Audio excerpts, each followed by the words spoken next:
이 추위에 어찌 길에서 두 분 우선 안으로 드시지요.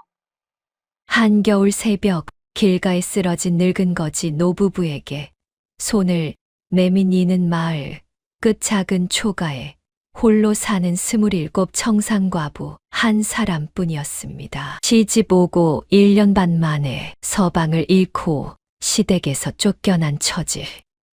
자기 닷새 양식인 좁쌀 한 되박을 덜어 따뜻한 죽 한 그릇을 끓여냈지요. 그런데 100일 뒤 봄날 아침 청산과부를 내쫓았던 시댁 살인문 앞에 비단 휘장을 두른 가마 한 채가 멈춰 섰습니다. 그 가마에서 내린 두 어른은 과연 누구였을까요? 반갑습니다. 옛날 이야기입니다. 오늘도 저희 채널을 찾아주셔서 감사합니다. 구독과 좋아요, 알림 설정 눌러주시면 잊혀진 옛 이야기의 문이 활짝 열립니다. 충청도 청풍골은 산이 첩첩이 둘러친 작은 마을이었습니다. 겨울이 길고 봄이 더디 오는 곳이라 초겨울 첫눈이 한 번 내리면 사람들의 발걸음이 다 무거워지는 그런 동네였지요. 마을의 가장 끄트머리 큰 길에서 한참 더 들어가야 닿는 외진 비탈의 작은 초가 한 채가 있었습니다. 지붕은 한쪽 모서리가 주저앉아 짚이 풀어졌고 살인문은 흙담에 붙어 겨우 버티고 서 있었으며 마당이라고 해야 홈이 두 자루 놓을 자리뿐이었습니다. 그 작은 초가에 정순이 살았습니다. 27 청산과부. 마을 사람들은 그 집을 두고 늘 같은 말을 했습니다. 끄트머리 댁집이지. 팔자 사나워서 멀리 두는 게 낫지. 정순이 우물가에 물을 길러 나오면 어머니들은 아이들 손목을 잡아 끌어 등을 돌렸고 같은 또래 새댁들도 옷고름을 여미며 고개를 비스듬히 돌렸습니다. 정순이 인사를 건네면 답은 침묵이거나 흘끗 보고 마는 시선이었지요. 정수는 그저 빈 항아리를 우물에 내리고 두레박줄을 천천히 풀고 또 천천히 끌어올렸습니다. 손이 시려 손등이 트고 갈라져도 그녀는 표정을 바꾸지 않았습니다. 정순이 이 마을 끄트머리에 살게 된 사연은 따로 길지 않았습니다. 18봄 마을 안쪽 김씨 집안의 외아들 김유석에게 시집을 갔습니다. 그날 가마 안에서 정수는 친정에서 마지막으로 받아 입은 다홍무며 치마의 주름을 손으로 한참 매만지며 앉아 있었지요. 친정이라 해야 가난한 글방 선비 집안. 어머니는 정순이 13세 풍토병으로 가셨고 아버지마저 정순이 시집 가던 해봄에 자리에 누우셨다가 가을이 다 못되어 돌아가셨습니다. 외동딸로 자란 정순에게 친정이라는 곳은 한 해 만에 흙이 다 식은 무덤 두 자리만 남아있는 빈자리가 되었습니다. 시댁 김씨 집안은 마을에서 두어 번째로 형편이 도탑던 기와집이었습니다. 시아버지 김진사는 글 공부를 한 양반이었고 시어머니 박씨는 광대뼈가 도드라진 깐깐한 분이셨습니다. 정수는 첫새벽부터 일어나 부엌을 돌렸고 시어머니 발치에 무릎 꿇고 앉아 옷고름을 메어드렸으며 시아버지 사랑채 앞을 지날 때면 늘 한 걸음 비켜서서 고개를 숙였습니다. 그렇게 한 해 반이 흘렀습니다. 20채 못된 어느 가을, 남편 김유석이 자리에 누웠습니다. 여보, 의원을 불러드릴까요? 괜찮소.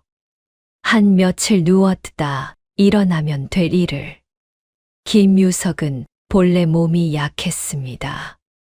어릴 때부터 겨울이면 한 번씩 자리에 누웠다가 봄이 되면 일어났다는 사람이었지요. 그런데 그 가을은 달랐습니다. 첫서리가 내릴 즈음 자리에 누운 사람이 한 달이 가도록 일어나지를 못했습니다. 정수는 매일 새벽 부엌에서 미음을 끓이고 시어머니가 시키는 약을 다리고 남편의 이마, 윗수건을 갈았습니다. 그러나 김유석은 끝내 일어나지 못했지요. 첫눈이 마을 처마에 살짝 얹힌 그 새벽, 정순의 손을 한 번 잡았다가 그대로 손을 놓았습니다. 그날 이후의 일은 정순의 기억 속에서도 자주 흐려지곤 했습니다. 남편의 발인을 마친 사흘 뒤 시어머니 박 씨가 정순을 사랑채 마루로 불렀습니다. 시어머니의 목소리는 평소보다 한 겹 더 차가웠습니다. 내가 들어온 지 한 해 반이다. 네, 어머님. 한 해 반 만에 내 외아들이 갔다. 내 팔자가 사나운 게 아니면 무엇이냐. 정수는 마루에 무릎을 꿇은 채 고개를 숙였습니다. 무어라 말을 하고 싶었으나 입이 떨어지지 않았습니다. 시아버지 김진사는 안방문 앞에 그림자처럼 서서 한마디도 거들지 않았습니다. 그 침묵이 정순에게는 가장 무서운 답이었지요. 오늘 저물기 전에 짐을 챙겨라. 친정에서 가져온 보따리 하나만 들고 나가거라. 어머님, 친정에는 이제 저를 받아줄 분이 그 사정까지 우리가 알 바 아니다. 박 씨의 입꼬리는 짧고 단호했습니다. 정수는 더 묻지 못했고 묻는다고 답이 달라질 사람도 아니었지요. 그날 해가 떨어지기 전 정수는 다홍 무명 치마 한 벌과 무명 저고리 두어 벌, 어머니가 남긴 작은 무명끈 한 줄을 보따리에 챙겨 시댁 살인문을 나섰습니다. 살인문이 닫힐 때 안에서 들리던 빗장 소리가 정순의 마음에 그대로 박혀 오래도록 빠지지 않았습니다. 갈 곳이 마땅하지 않았습니다. 친정집은 이미 친척에게 넘어갔고 친척이라 해야 한 해, 새 얼굴 한 번 보지 않는 먼 사이였습니다. 정수는 보따리를 안고 마을의 큰 길을 한참 걸었습니다. 그러다 마을 끄트머리 비탈, 친정 작은 아버지가 한때 쓰다가 비워둔 작은 초가 앞에 멈춰 섰지요. 지붕이 절반쯤 내려앉은 빈집이었습니다. 정수는 그 살인문 앞에서 한참을 서 있다가 보따리를 마루에 내려놓고 그대로 마당에 주저앉아 처음으로 소리 내어 울었습니다. 이튿날 아침 정수는 울음을 그치고 자리에서 일어났습니다. 낡은 빗자루로 마당을 쓸었고 부엌을 닦았고 뒷마당에서 굴러다니는 배틀의 바디집을 다시 끼웠습니다. 배틀은 친정 어머니가 쓰던 것이었지요. 친정이 망할 때 작은 아버지가 가져다 두었다가 그대로 잊은 물건이었습니다. 정수는 그 배틀 앞에 무릎을 꿇고 한참을 손바닥으로 쓸어보았습니다. 이제는 이것이 내 살림이구나. 그 말을 입 밖에 내자 이상하게도 마음이 차분해졌습니다. 그날부터 정수는 삼배를 짰습니다. 마을 어귀 장터에서 거친 삼시를 받아다가 배틀에 걸고 새벽부터 자정까지 배를 짰습니다. 한 달에 삼배 한 필 반, 그것이 정순의 한 달 살림이었습니다. 삼배 한 필을 들고 장터에 나가면 좁쌀 한 뙑박과 소금 한 줌, 호롱기름 한 종지, 그리고 운이 좋으면 무말랭이 한 줌이 손에 들렸지요. 그것으로 한 달을 버텼습니다. 마을 사람들은 정순을 그저 전연이라 불렀습니다. 끄트머리, 그 댁, 한 해반의 서방을 잡아먹은 그년, 눈도 못 마주칠 팔자더라. 정수는 그 말들을 들으면서도 입을 열지 않았습니다. 마을 사람들에게 답을 한다고 해서 말이 줄어들 일도 아니었거니와 답을 한다고 답이 통할 사람들도 아니었지요. 정수는 그저 배틀 앞에 앉아 바디를 칠 뿐이었습니다. 탁, 탁, 탁. 그 소리만이 정순의 작은 초가에서 사람의 기척을 알리는 유일한 소리였습니다. 22이 되던 해, 정수는 한 번 시아버지 김진사를 길에서 마주쳤습니다. 김진사는 정순을 보자 잠시 걸음을 멈추는 듯 했으나 곧 고개를 돌리고 다른 길로 비켜갔지요. 정수는 그 자리에 멈춰 서서 그분의 뒷모습이 보이지 않을 때까지 가만히 서 있었습니다. 원망스럽지 않았다고 한다면 거짓말이었을 겁니다. 그러나 원망한들 무슨 소용이겠습니까? 정수는 그저 보따리를 다시 추슬러 들고 자기 길을 갔습니다. 사람이 사람을 알아보지 못해도 하늘은 하늘이 보는 눈이 따로 있겠지요. 언젠가 친정 어머니가 살아 계실 때 입버릇처럼 하시던 말이었습니다. 정수는 그 말을 마음 한켠에 묻어둔 그 자리를 가끔 손으로 짚어보며 살았습니다. 해가 가고 또 해가 갔습니다. 23, 24, 25, 26. 마을 끄트머리 작은 초가에서 정수는 늘 같은 자리에 앉아 같은 배를 짰습니다. 머리는 여전히 단정한 틀의 머리, 댕기 대신 어머니가 남긴 무명끈 한 줄. 회색 무명 저고리는 깊고 또 기워볼래 색을 잃었고, 다홍 무명 치마는 색이 발의 갈색이 되었지요.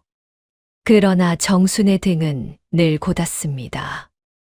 누구도 보지 않는 작은 초가의 배틀 앞에서 정순의 등은 신기할 만큼 곧았습니다.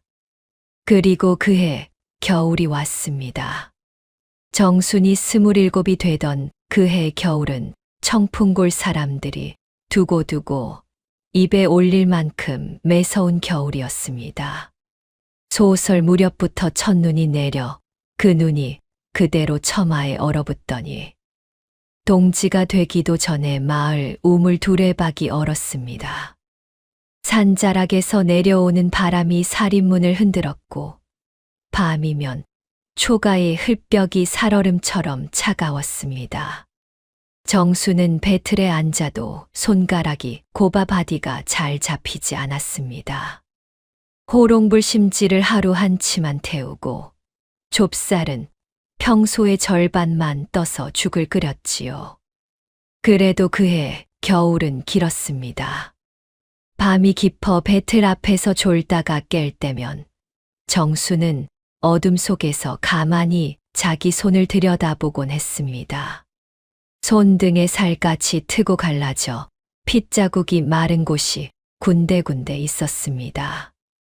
그 손을 보고 있노라면 이상하게도 어떤 말이 마음 깊은 곳에서 솟아오르곤 했지요. 이 손으로 누구 한 사람이라도 살리고 갈 수 있다면 그 말이 입 밖으로 나오는 일은 거의 없었습니다. 그러나 마음 깊은 곳에서는 그 말이 자주 떠올랐습니다. 살기 위해 사는 것이 아니라 살아서 무엇이라도 하나 남기고 싶다는 마음. 외로운 사람이 외롭게 살다가 그저 그렇게 끝나고 싶지는 않다는 마음. 그 마음이 정순의 깊은 곳에 한 자리 차지하고 있었습니다. 그러던 어느 새벽이었습니다. 밤새 눈이 또 내려 마당이 한자나 쌓였고 산자락에서 내려오는 바람이 유난히 매웠습니다. 정수는 호롱불을 끄고 잠시 마루로 나섰습니다. 추워서 잠이 깊이 들지 않았지요. 처마 끝에서 떨어진 고드름이 마당의 눈 위에 박혀 있었습니다.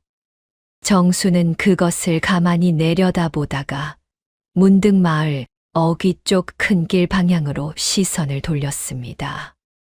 마을 어귀 고개턱 큰 소나무 한 그루가 서 있는 그 자리. 평소 같으면 첫 딸기, 울기도 전 어둠이 깊어 잘 보이지도 않을 그 자리에 무엇인가. 검은 그림자가 어렴풋이 보였습니다. 정수는 눈을 가늘게 뜨고 한참을 바라보았습니다. 사람의 형상이었습니다. 둘이었지요. 한 사람도 아니고 두 사람이 그 새벽 그 추위에 그 자리에 엎드려 있는 듯 했습니다. 저게 무엇이지요?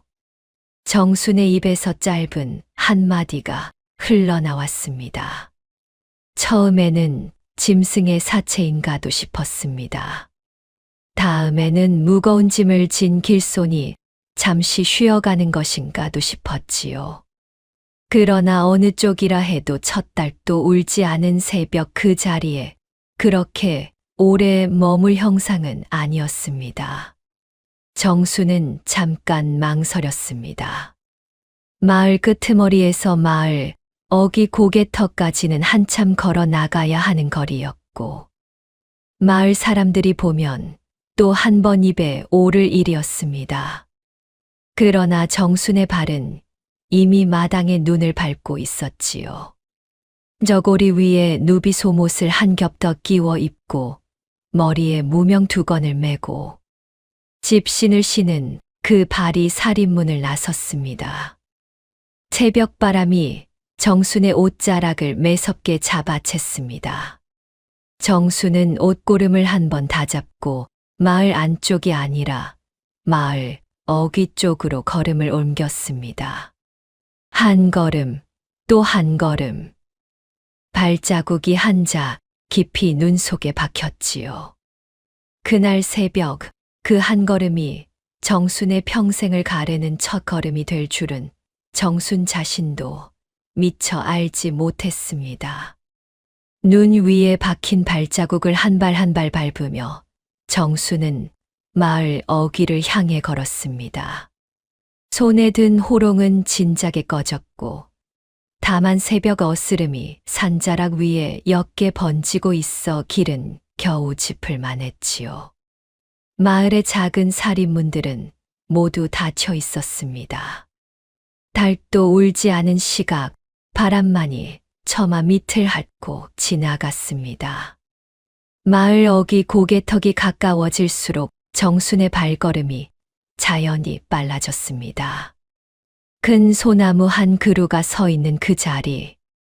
평소에는 마을 사람들이 짐을 잠시 풀어놓고 쉬어가는 너른 길섭이었지요. 그 길섭의 눈 위에 두 사람이 엎드려 있었습니다. 정수는 가까이 다가가 무릎을 꿇었습니다. 어둠 속에서도 흰 머리가 두 분 모두 가지런히 보였습니다.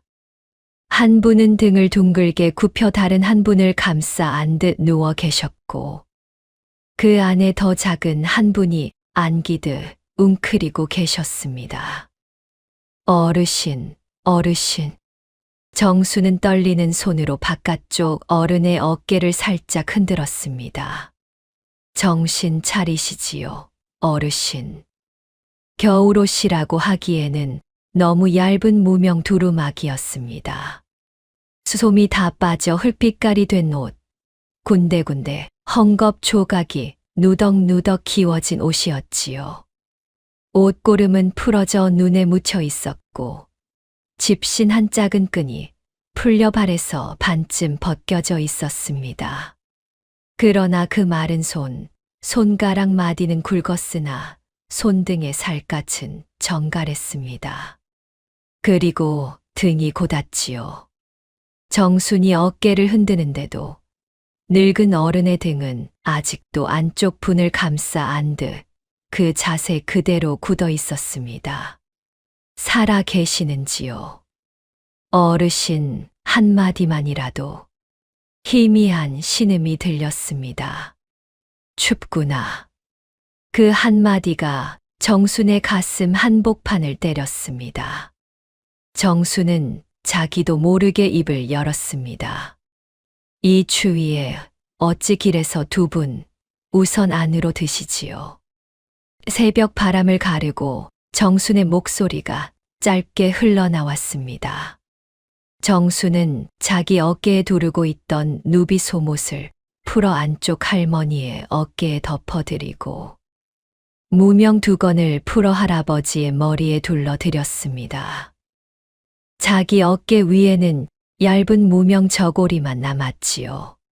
정순은 그 추위 속에서 잠시 어금니를 물었습니다. 잠시만요. 잠시만 더 견디시지요. 정순은 자기 초가까지 거리를 가늠해 보았습니다. 한참이었습니다. 늙은 두 분을 모시고 가기에는 정순 혼자의 힘으로 어림이 없었지요. 정순은 일어나 마을 안쪽으로 다시 발걸음을 돌렸습니다. 도움을 청할 곳이 어디인지 정순도 잘 알지는 못했습니다. 다만 마을 우물과 가장 가까운 집에서 첫 새벽에 일어나 부엌 불을 피우는 사람이 누구인지는 어렴풋이 알고 있었지요. 정순이 처음 두드린 살인문은 우물가 옆 박씨 늙은이의 집이었습니다. 여보세요. 박씨 어르신, 안에 계시지요. 마침 부엌에서 불이 막 살아나고 있었던 듯 굴뚝 위로 옅은 연기가 한 줄 오르고 있었습니다. 정수는 살인문을 두어 번 더 두드렸습니다. 한참 만에 안에서 늙은 부인의 목소리가 짧게 들렸습니다. 누구야? 이 새벽에. 마을 끄트머리 정순입니다. 어르신, 마을 어귀 고개턱에 길손 두 분이 쓰러져 계십니다. 손이라도 한번 빌려주시지요. 문이 살짝 열렸다가 안에서 나온 늙은 부인의 얼굴이 정순을 보자 곧 굳었습니다. 너냐? 네, 어르신. 두 분이 다 늙은 분이신데 이대로 두면 새벽을 못 넘기실 듯합니다. 누구냐고? 길손 두 분이지요. 옷차림으로 보아 먼 길에서 온 듯한데 길손이 아니라 거지가 아니냐? 거지를 누가 거두냐? 박씨 늙은이의 입꼬리가 짧게 비틀렸습니다. 이 새벽에 저 대기 거지까지 끌고 다니는구나. 정수는 잠시 말을 잃었습니다. 그러나 정수는 매달리지 않았습니다. 정수는 한 번 고개를 숙이고는 그 살인문을 떠나 다음 집으로 갔지요. 다음 집에서도 그 다음 집에서도 답은 비슷했습니다. 거지를 누가 거두냐? 운이 옮을 일을 새벽부터 청하지 마라. 내 살인문에 그 운을 들여놓아라. 우리 집은 됐다. 새벽이 점점 밝아오는데 정순의 발은 그 차가운 골목을 두 바퀴, 세 바퀴 돌고 있었습니다. 마지막으로 정순이 멈춰 선 곳은 마을 안쪽 큰 기와집, 김씨 집안의 살인문 앞이었습니다. 정순은 그 살인문 앞에서 한참을 가만히 서 있었습니다. 들어가도 좋을지, 아니 들어가지 않는 편이 더 나은지. 정순의 마음 한켠은 그 살인문이 자기에게 닫힌 문이라는 것을 알고 있었지요. 그러나 마음 또 한켠은 새벽 고개턱에 엎드려 있는 두 분의 모습을 그리고 있었습니다. 정수는 살인문 앞에서 천천히 무릎을 꿇고 살인문 안쪽을 향해 목소리를 가다듬었습니다. 어머님, 정순이 한 번만 여쭙겠습니다. 안에서 인기척이 났습니다. 너로구나. 박씨 시어머니의 목소리가 살인문 너머에서 짧게 들렸습니다. 어머님, 마을 어귀 고개턱에 늙은 길손 두 분이 쓰러져 계십니다. 살인문을 잠시 열어주시면 안에 한 분만이라도 모시겠습니다. 거지냐? 네. 이 살인문 안에 거지가 들어오면 우리 집안이 어찌 되겠느냐? 박 씨의 목소리는 새벽 공기보다 더 차가웠습니다. 어머님, 거지가 아니라 사람이지요. 두 분 다 곧 가실 듯합니다. 가시면 가시는 게다. 우리 살인문에 그 일을 끌어들이지 마라. 어머님, 끄트머리 그년이 그 잘난 마음으로 거지까지 끌어다 우리 살인문을 더럽히는구나. 그 말 끝에 살인문 안에서 가느다란 헛기침 소리가 한 번 났습니다. 시아버지 김진사의 기침이었지요. 그러나 그 기침 뒤에 따라 나오는 말은 없었습니다. 늘 그러셨듯이 그분의 침묵이 가장 무거운 답이었습니다. 정수는 살인문 앞에서 한참을 더 무릎 꿇고 있다가 천천히 일어나 그 자리를 떠났습니다.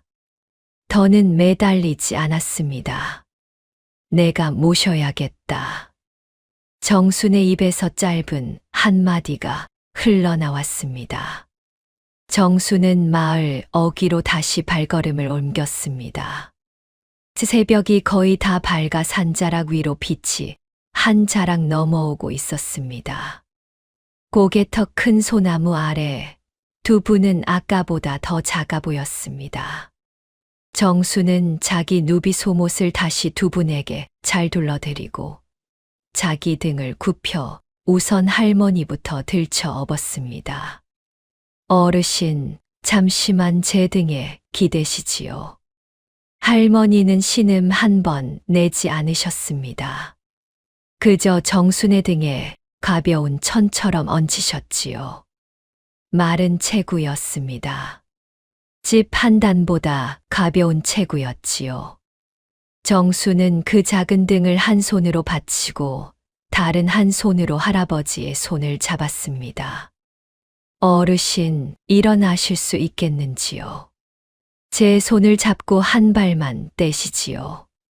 자네가 누구신가? 할아버지의 목소리는 모기 소리만큼 가늘었으나 또렷했습니다. 마을 끄트머리에 사는 정순이라고 합니다. 우선 제 집으로 모시겠습니다. 거기서 추위만이라도 면하시지요. 자네 집은 멀지 않은가? 가깝습니다. 가는 길은 제가 다 압니다. 거짓말이었습니다. 마을 끄트머리는 결코 가깝지 않았지요. 그러나 정수는 그 거짓말을 했습니다. 노인의 마음이 무거워지지 않게 하려는 거짓말이었습니다. 할아버지는 정순의 손을 잡고 한 발을 떼셨습니다. 한 발을 떼고 두 발을 떼는 사이 노인의 옹이 박힌 지팡이 하나가 눈 속에서 굴러 나왔습니다. 정수는 그 지팡이를 주워 노인의 손에 쥐어들였지요.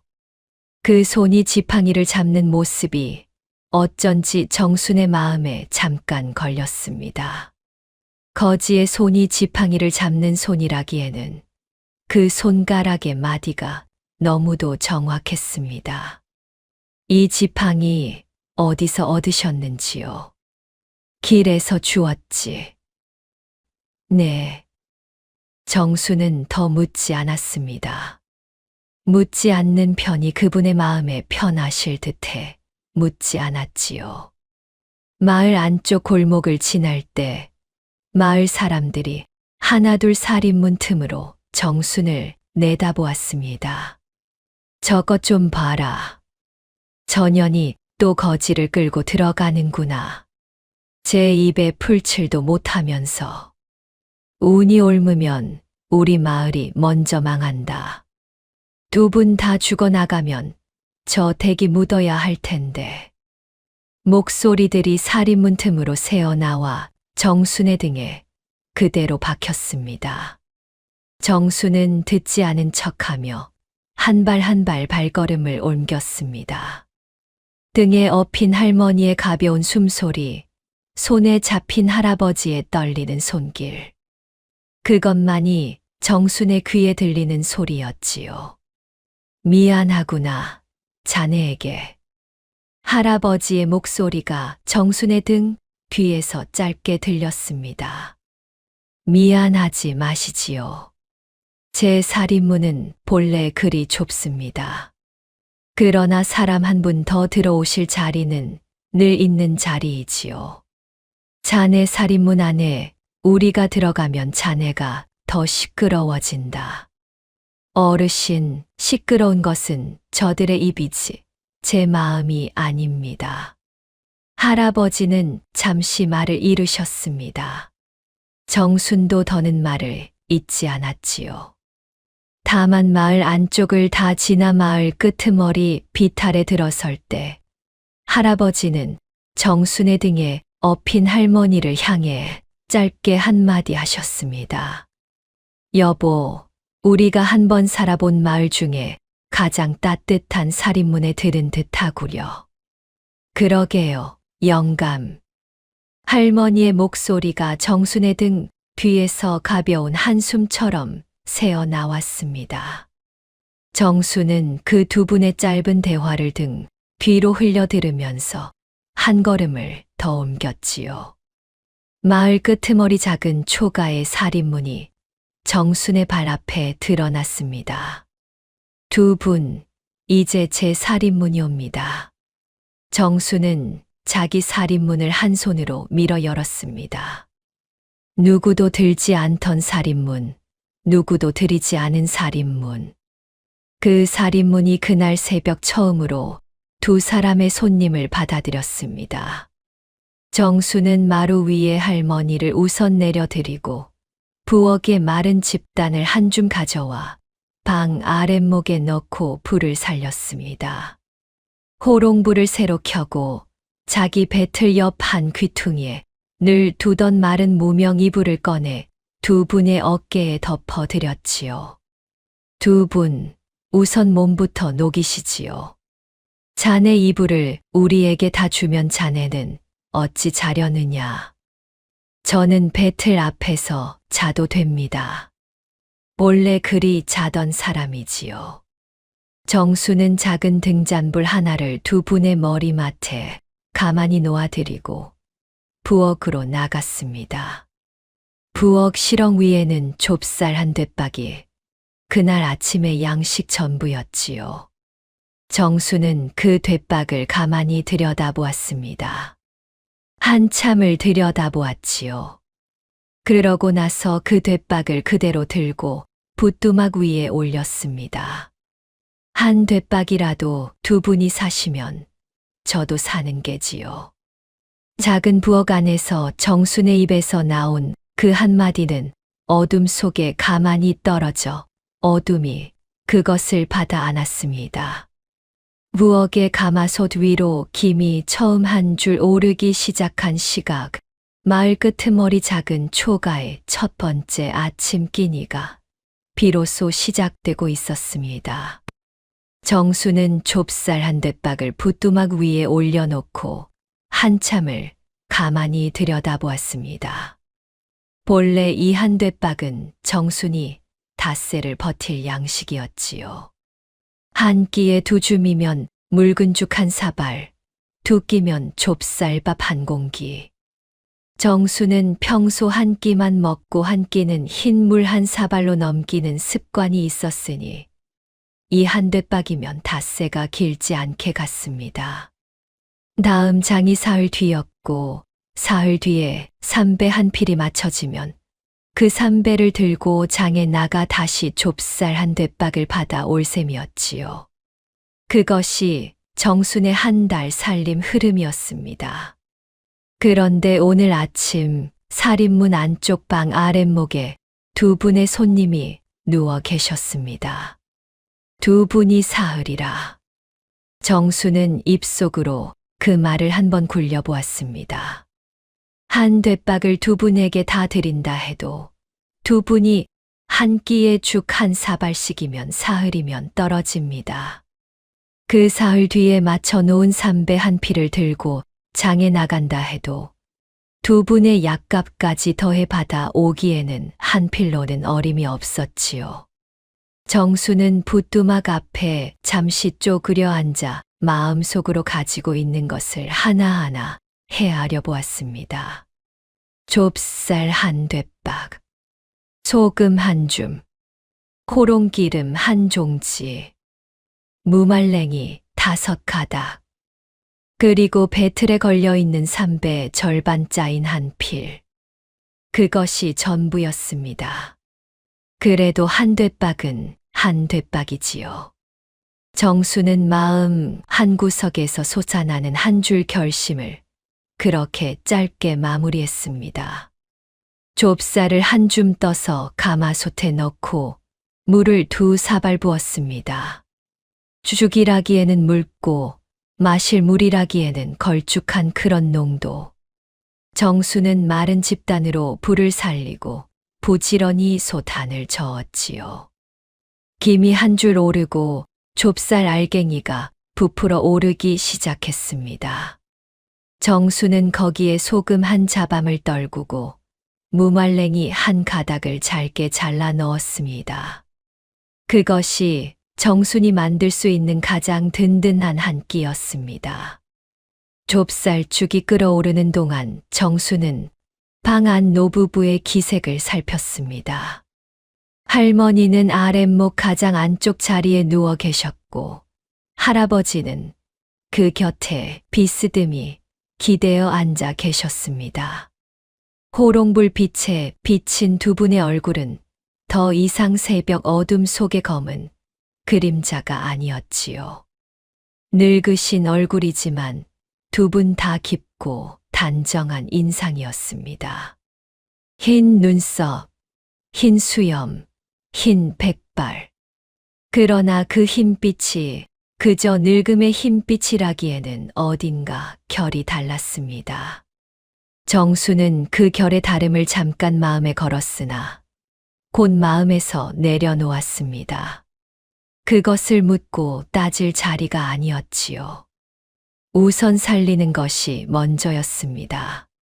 두 분 죽 한 사발씩 끓였습니다. 우선 입에 넣으시지요. 좁쌀죽 2사발이 작은 소반 위에 올랐습니다.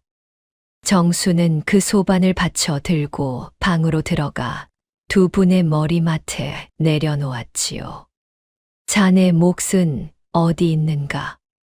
할아버지가 먼저 물으셨습니다. 제 몫은 부엌에서 먹지요. 두 분 먼저 드시고 누우시지요. 부엌에 따로 한 사발 두었느냐? 네. 정순의 입에서 그 한마디가 잠시 멎었다가 새어 나왔습니다. 거짓말이었지요. 부엌에 솥은 비어 있었고 솥 옆에 놓인 사발도 마찬가지였습니다. 그러나 정수는 그 거짓말을 했습니다. 두 분이 죽 한 술이라도 편히 넘기시려면 그 거짓말이 필요했지요. 할아버지의 눈이 정순의 얼굴을 가만히 보셨습니다. 자네, 거짓을 말하는 사람의 눈빛이 아니로구나. 어르신. 그러나 오늘 새벽에 자네 눈빛은 거짓이로구나. 정수는 잠시 말을 잇지 못하다가 고개를 살짝 숙였습니다. 두 분이 살아 계시면 저도 사는 것이지요. 두 분이 누우시면 저는 배틀 앞에서 배를 짭니다. 배틀 앞에 앉으면 배가 그리 고프지 않습니다. 늘 그래 왔습니다. 자네. 할아버지의 목소리가 한 번 짧게 막혔다가 풀렸습니다. 이 죽 한 사발이 자네 닷새의 양식 중 한 끼인 것을 우리도 안다. 어르신, 그것을 어찌. 우리가 거지로 떠돈 일이 어디 한두 마을이겠느냐. 뙑박을 보면 그 뙑박의 닷새가 보이는 사람이 우리이지. 정수는 그 말 끝에 한참을 가만히 있었습니다. 두 분이 보시는 게 그러시다면 그래도 저는 같은 말씀을 드립니다. 두 분이 사시면 저도 삽니다. 할머니가 천천히 몸을 일으키셨습니다. 솥에서 떠온 좁쌀죽 한 사발이 할머니의 마른 손에 들렸지요. 할머니는 그 사발을 한참 내려다보다가 할아버지의 사발 쪽으로 가만히 몇 술을 옮기셨습니다. 여보, 자네가 더 드시지요. 임자가 더 드시오. 새벽에 임자의 기침이 깊었소. 두 분 사이에 그 짧은 손길이 정순의 가슴 한복판을 또 한 번 누르고 지나갔습니다. 자기 사발을 더러짜게 사발에 옮기는 손길. 정순은 자기 친정 어머니가 자기 아버지에게 젓가락 끝으로 무말랭이 한 가닥을 옮기시던 모습이 잠깐 그 위에 겹쳤지요. 두 분 그러시지 마시고 한 사발씩 그대로 드시지요. 모자라면 또 한 솥 끓이겠습니다. 또 한 솥 끓이면 자네 됐박이 어찌 되는가. 제 됐박은 제 몫이지요. 제가 알아서 합니다. 정수는 일부러 단호하게 말씀드렸습니다. 더 묻지 못하시도록 그 단호함이 필요했지요. 두 분은 그제야 사발을 들어 좁쌀죽을 한 술 한 술 천천히 떠 드셨습니다. 호롱불빛 아래 두 분의 흰 수염과 흰 머리 위로 가는 김이 한 줄 올랐습니다. 그 첫 끼가 끝나고 두 분이 누우셨을 때 정수는 다시 부엌으로 나가 솥을 닦았습니다. 자기 그릇은 끝내 솥 옆에 놓이지 않았지요. 그 다음 날 아침도 정순의 부엌은 같은 풍경이었습니다. 좁쌀 한 뙤박은 사흘이 가지 못해 바닥을 드러냈습니다. 정수는 배틀 앞에 더 오래 앉았지요. 평소 같으면 한 달에 3배 한 필 반이었는데 그 사흘 동안 한 필이 더 맞춰졌습니다. 정수는 그 맞춰진 한 필을 안고 그 다음 장날 새벽 어스름에 마을 어귀를 나섰습니다. 장에서 정수는 좁쌀 한 뙤박과 무말랭이 한 줌만 받아왔습니다. 호롱기름은 한 종지를 절반으로 줄였고 소금은 사 오지 못했지요. 평소 한 필에 들어오던 양식의 절반이 그날 정순의 보따리에 들어왔습니다. 두 분께 드릴 한 술은 늘리고 제 사발은 비워가는 게지요. 정수는 그 말을 입속으로 굴리며 마을 끄트머리 비탈을 다시 올라갔습니다. 그렇게 닷새 일에 열흘이 갔습니다. 정수는 두 분께 매일 좁쌀죽 한 사발씩을 끓여드렸고 자기 입에는 흰 물 한 사발이거나 누룽지 한 조각이 전부였습니다. 배틀 앞에 앉아 있는 시간이 점점 길어졌고 한밤중에도 호롱불 심지를 한치만 태운 채 배틀 바디가 탁 울렸지요. 마을의 한겨울 새벽 어둠 속 마을 끄트머리 작은 초가에서만 그 배틀 소리가 끊어지지 않았습니다. 그리고 열이튿날 새벽이었습니다. 방 안에서 할머니의 기침 소리가 깊어졌습니다. 여보, 임자, 정신 좀 차려보시오. 할아버지의 다급한 목소리가 배틀 앞 정순의 귀에 들렸지요. 정순은 배틀에서 즉시 일어나 방 안으로 들어갔습니다. 할머니는 누우신 채로 가슴을 들썩이며 잔기침을 길게 내쉬고 계셨습니다. 마른 입술 위에 작은 핏기 한 줄이 비쳤지요. 정수는 한 손으로 할머니의 등을 받쳐 일으키고 다른 한 손으로 따끈한 물 한 사발을 입가에 가져다 드렸습니다. 어머니, 한 모금만 천천히 넘기시지요. 정순의 입에서 자기도 모르게 어머니라는 호칭이 흘러나왔습니다. 할머니가 그 호칭에 잠시 정순의 얼굴을 올려다보셨지요. 할머니의 눈에 옅은 물기가 한 줄 비쳤습니다. 자네, 네, 어머니. 천천히 한 모금씩. 따끈한 물 한 사발을 두어 모금 넘기시고 나서야 할머니의 기침이 잦아졌습니다. 그러나 가슴 안쪽에서 가르랑거리는 소리는 가시지 않았지요. 정수는 그 소리를 들으며 자기 어머니가 자리에 누우셨던 그의 겨울 그 소리를 다시 떠올렸습니다. 마른 도라지 한 뿌리, 잔대 한 뿌리, 황기 한 줌. 그것들이면 가슴 안쪽이 풀린다고 친정 어머니가 일러주신 적이 있었습니다. 두 분 잠시 누우셔서 쉬시지요. 제가 잠깐 다녀올 곳이 있습니다. 이 새벽에 어디를 가려느냐? 뒷산입니다. 잠깐이면 됩니다. 눈이 한 자나 쌓였는데 무슨 산이냐? 한 자가 쌓였어도 산은 산이지요. 약초 한 뿌리는 그 한 자 아래에서도 나옵니다.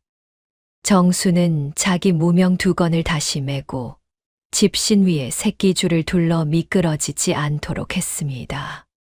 어깨에 바구니 하나를 메고 호미 한 자루를 손에 쥐었지요. 할아버지가 정순을 가만히 보시다가 짧게 한마디 하셨습니다.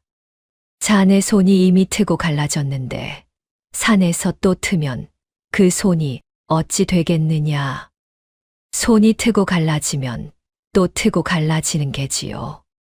어머니의 가슴 안쪽이 풀리는 일이 더 큽니다. 자네, 할아버지의 입에서 또 한 번 그 한마디가 흘러나왔습니다. 자네라는 짧은 한마디 안에 너무 많은 말이 담겨 있었지요. 정수는 거기에 답하지 않고 다만 살인문을 가만히 밀었습니다. 살인문 너머로 새벽 산자락이 푸르스름하게 깔려 있었습니다. 뒷산은 가팔랐습니다. 정순의 집신이 눈 속에 한 자씩 박혔고 가시덤불이 정순의 무명 치마를 잡아챘으며 차가운 새벽 안개가 정순의 얼굴 위에 작은 물방울로 맺혔습니다. 정순은 호미 한 자루를 의지해 비탈을 한 걸음 올랐지요. 친정 어머니가 일러주신 약초의 잎새, 그 모양 하나하나가 정순의 머릿속에 새겨져 있었습니다. 도라지의 짙은 푸른 잎, 잔대에 가는 줄기, 황기의 마른 그루터기, 더덕의 흙 묻은 뿌리. 그 첫날 정순이 산에서 캐온 것은 도라지 두 뿌리, 잔대 한 뿌리, 황기 한 줌이 전부였습니다. 빈약한 한 광주리. 그러나 정수는 그것을 들고 산을 내려와 한 걸음에 살인문 안으로 들어왔지요. 부엌에서 그 약초들을 깨끗이 씻고 작은 약탕기에 넣어 한참을 끓이고 그 약물을 한 사발 떠서 할머니의 머리맡에 가만히 내려놓았습니다. 어머니, 천천히 한 모금만. 따끈한 약 한 사발이 할머니의 입가로 들어가던 그 새벽, 정순의 작은 초가의 부엌 위로는 약초 끓는 옅은 향이 하루 종일 떠다니고 있었습니다. 그 향이 살인문을 넘어 마을 안쪽까지 흘러갔는지 그날부터 마을 우물가에서는 정순을 두고 또 한 가지 새 말이 입에 오르기 시작했지요. 끄트머리 대기산에 들어가 무엇을 캐 오는 모양이더라. 거지를 살리려고 산까지 다녀오는 개냐. 저 대기 정말 정신이 나갔구나. 말은 우물가에 떠다니고 정수는 살인문 안에서 약을 다렸습니다. 두 자리는 같은 마을 안에 있어도 결코 같은 곳이 아니었지요. 그날부터 정순의 새벽은 산이 되었습니다. 첫 딸기 울기 한 식경 전 호롱불도 켜지 않은 어둠 속에서 정순은 일어나 집신 위에 새끼줄을 다시 둘렀고 호미 한 자루와 빈 광주리 하나를 들고 살인문을 나섰습니다. 마을이 잠든 골목을 발끝으로 지나 마을 어귀를 빠져나가면 곧 뒷산 비탈이 정순 앞에 나타났지요. 비탈 초입에는 잡목 덤불이 우거져 있었고 그 덤불 사이로 한 자도 안 되는 좁은 짐승길이 한 줄 나 있었습니다. 정순은 매일 새벽 그 한 줄 길을 집신으로 다지고 또 다지며 비탈 위로 올라갔습니다. 사흘째 새벽에는 도라지 5뿌리, 잔대 2뿌리, 일해째 새벽에는 황기 한 다발과 더덕 3뿌리, 보름째 새벽에는 손등이 다 갈라져 호미 손잡이에 핏자국이 묻기 시작했지요. 정수는 그 핏자국을 무명끈 한 자락으로 닦고 또 호미를 휘둘렀습니다. 광주리에 약초가 한 줌이라도 더 담기면 그날 부엌에 약 당기는 한 번 더 김을 올렸습니다. 어머니, 한 모금만 더 천천히 넘기시지요. 자네 손이 또 갈라졌구나. 손은 배틀이 익어가는 손이지요. 이 정도는 본래 갈라지는 손입니다. 자네 그 말 한마디가 사람의 가슴을 더 갈라지게 하는 줄을 모르는구나. 할머니가 정순의 손을 가만히 자기 2 손으로 감싸 주셨습니다. 마른 손이었습니다. 그러나 따뜻했지요. 정순은 그 손길에 잠시 가만히 있었다가 약 4발을 다시 받쳐 들었습니다. 한 4발만 더 천천히. 매일 새벽 같은 광경이 그 작은 초가의 아랫목에서 반복되었습니다. 20날째 즈음에는 할머니의 가슴 가르랑 소리가 한결 잦아들었지요. 첫 딸기 울 때 깊은 기침으로 깨시던 분이 첫 딸 2번째 울 때까지 잔잔한 숨소리로 누워 계셨습니다.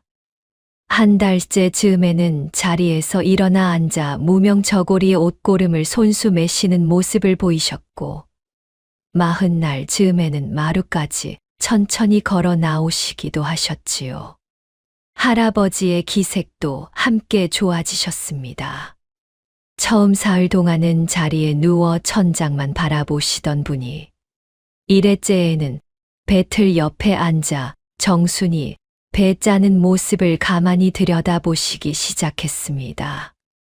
보름이 지나니 살인문 너머 마당의 눈을 지팡이 끝으로 한 자국씩 짚으시며 마당을 한 바퀴 도시기도 하셨지요. 그 모습이 어딘가 정순의 마음에 한 번 더 걸렸습니다. 그 지팡이 짚으시는 모양이, 그 등의 고듬이, 그 발걸음의 정확함이. 어르신, 저 마당의 한 구석에 작은 작약 한 뿌리를 묻어두었습니다. 봄이 되면 거기서 꽃이 한 송이씩 핍니다. 자네가 묻었느냐? 네. 작년 가을이지요. 친정 어머니가 좋아하시던 꽃이라. 할아버지는 그 말 끝에 한참을 마당을 내려다 보시다가 가만히 한마디를 입속으로 굴리셨습니다. 꽃을 묻어두는 사람의 마음이 어떤 마음인지 우리도 안다. 정수는 그 짧은 한마디에 답하지 않고 다만 배틀 바디를 한 번 쳤습니다. 탁 하는 그 소리가 답이었지요. 30날이 지난 어느 새벽 할아버지가 할머니에게 약봉지를 한 장 만들어 주시는 모습을 정수는 부엌 문틈으로 보았습니다. 종이라고 해야 정순이 장에서 무말랭이를 쌓아온 그 누런 종이 한 장. 그 위에 할아버지는 작은 붓끝으로 무엇을 가만히 적고 계셨습니다. 글자였지요. 한자 한자였습니다. 예근 길경 즉 도라지, 허앙 치환기, 사찬사삼 즉 잔대. 약초의 이름이 한자로 또렷이 적힌 약봉지가 2장, 3장 늘어났지요.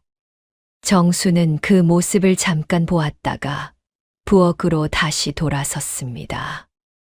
묻지 않았습니다. 다만 마음 한켠에 한 줄 의문이 새기듯 새겨졌지요. 거지의 손이 한자를 그처럼 또박또박 적는 일은 흔하지 않은 일이었습니다. 40날 즈음에 어느 늦은 밤이었습니다. 정순이 배틀 앞에서 졸다 깨다 하며 배를 짜고 있는데 방 안 아랫목에서 할머니의 가느다란 잠꼬대가 들렸습니다. 도현아, 우리 도현아. 아가, 어미는 여기 있는데. 정수는 배틀 바디를 잡은 손을 잠시 멈췄습니다. 도현이라는 이름. 그 이름이 정순의 귀에 한 번 박히고는 마음 깊이 가라앉았지요. 정수는 그 이름을 입에 올리지 않았고 다음 날 아침에도 묻지 않았습니다. 다만 그 이름이 정순의 마음에 한 자리 더 새겨졌을 뿐이었습니다.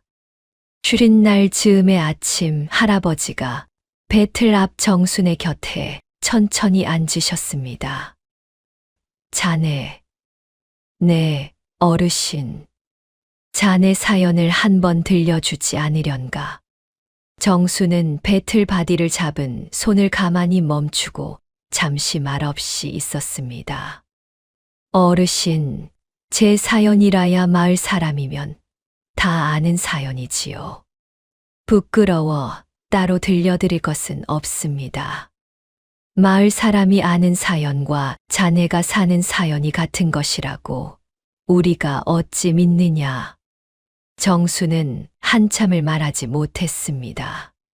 호롱불 심지가 한 번 길게 흔들렸다가 가라앉았지요. 정수는 배틀 바디를 한 번 가볍게 어루만지고 천천히 입을 열었습니다. 18배 시집을 갔습니다. 한 해반 만에 서방을 잃었지요. 시댁에서는 제8자를 사납다 하시어 살인문을 닫으셨습니다. 친정은 그 전해에 이미 흙이 식었고요. 마을 끄트머리 작은 초가에서 배를 짜며 8배를 살아왔습니다. 8배. 네. 8회 동안 사람의 살인문 안에 들어가 본 적이 없는가. 우물가에서 마주치는 손님이라면 손님이지요. 살인문 안에 손님이라야 2분이 처음입니다. 할아버지는 한참을 가만히 계시다가 할머니 쪽을 한번 돌아보셨습니다. 할머니도 가만히 고개를 끄덕이셨지요. 2분 사이에 어떤 말 없는 한마디가 오갔습니다. 정수는 그 한마디를 알지 못했지만 2분의 눈빛이 잠시 깊어지는 것을 보았습니다. 자네. 할아버지가 다시 정순을 향해 말씀하셨습니다. 사람을 알아보는 눈이 자네에게 있구나. 어르신. 사람의 살인문에서 쫓겨나 본 사람만이 사람의 살인문이 어떤 무게인지를 안다. 그 무게를 아는 사람이 길가에 엎드린 늙은 2 사람을 그저 지나치지 못한 것이다. 자네는 자네 살인문의 무게로 우리의 무게를 보았구나. 우리도 자네의 그 눈빛을 우리 손으로 갚아야 할 날이 있을 것이다. 정수는 배틀 바디 앞에 가만히 고개를 숙였습니다. 무어라 답하기에는 가슴이 너무 뜨거웠고 답하지 않기에는 2분의 말이 너무 무거웠지요. 2분이 곁에 계셔서 저도 외롭지 않습니다. 정순의 입에서 그 한마디가 가만히 흘러나왔습니다. 그 한마디 끝에 할머니가 정순 곁으로 천천히 다가오셔서 정순의 어깨에 손을 한 번 얹으셨습니다. 그 손에 정순은 한참을 어깨를 맡기고 있었습니다. 사람의 손바닥이 자기 어깨에 닿은 것이 8배 만의 일이었지요. 60날, 70날, 80날. 날이 갈수록 약초 광주리는 한 줌씩 더 채워졌고 두 분의 기력은 한 자국씩 더 단단해지셨습니다. 이랜날 가운데 한 번쯤은 정순이 산속에서 길을 잃을 뻔한 일도 있었지요. 새벽 안개가 한 자나 깊게 깔린 어느 새벽이었습니다. 정순이 바위 두어 개를 돌아 늘 가던 더덕 자리로 가려는데 그 안개 속에서 큼직한 짐승의 발자국 한 줄이 정순의 집신 자리 옆을 지나간 흔적이 있었습니다. 산짐승의 발자국이로구나. 정순은 호미를 한 손에 단단히 쥐고 한 발 한 발 천천히 뒤로 물러섰습니다. 다행히 그 발자국은 한참 전의 것이었지요. 짐승은 이미 산 너머로 갔고 그 자리에는 다만 발자국 흔적만이 남아 있었습니다. 정순은 그 자리에서 한참 숨을 골랐다가 다시 호미를 휘둘러 더덕 한 뿌리를 캐 들고 산을 내려왔습니다. 그날의 광주리는 어느 날보다 가벼웠지만 두 분께 그 사연은 끝내 말씀드리지 않았지요. 어머니가 그 말씀을 들으시면 또 마음을 놓지 못하실 듯하여 정순은 그 한 자락의 위태로움을 자기 가슴 한켠에 가만히 묻어두었습니다. 또 한 번은 이른 날 즈음 마을 우물가에서였습니다. 정순이 약초를 씻기 위해 두레박을 내리고 있는데 시댁 김진사가 마을 안쪽 사랑채에서 나와 우물 옆 길을 지나치셨습니다. 정순이 무릎을 꿇고 인사를 드리려는데 김진사는 정순을 한 번 흘끗 보시고는 그대로 걸음을 옮기셨지요. 그러나 그 걸음이 평소보다 한 박자 늦었습니다. 정순의 곁을 지나치시는 그 한 자국이 평소보다 무거웠지요. 김진사의 회색 두루마기 자락이 정순의 무명 치마 끝을 한 번 가볍게 스치고 지나갔습니다. 아버님. 정순의 입에서 그 한마디가 가만히 흘러나왔으나 김진사는 끝내 돌아보지 않으셨습니다. 다만 그 등이 평소보다 한 자락 더 굽으셨다는 것을 정순은 눈치챘지요. 정순은 두레박을 들고 살인문으로 돌아와 그 두레박 안의 물 위에 비친 자기 얼굴을 한 번 가만히 들여다보았습니다. 사람이 사람을 알아보지 못해도 하늘은 그 자리를 따로 보시는 게지요. 친정 어머니의 그 말씀이 또 한 번 정순의 마음에 떠올랐습니다. 정순은 새벽마다 산을 올랐고 낮에는 배틀 앞에 앉았으며 저녁에는 약을 다렸지요.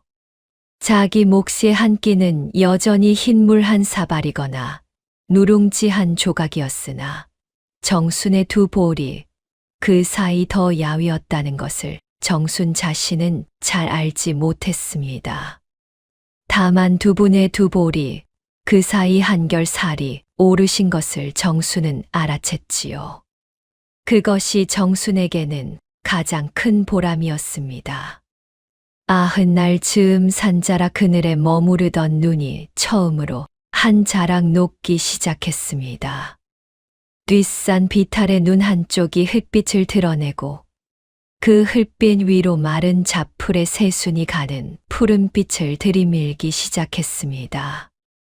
정순은 그 새순을 호미 끝으로 가만히 짚어보고는 한참을 가만히 앉아 있었습니다. 봄이 가깝구나. 마을 안 큰 길가에 매화 한 그루도 봉오리를 한두 개 맺었지요. 마당 한 구석의 작약 한 뿌리에서도 짧은 새순이 한 자락 솟았습니다.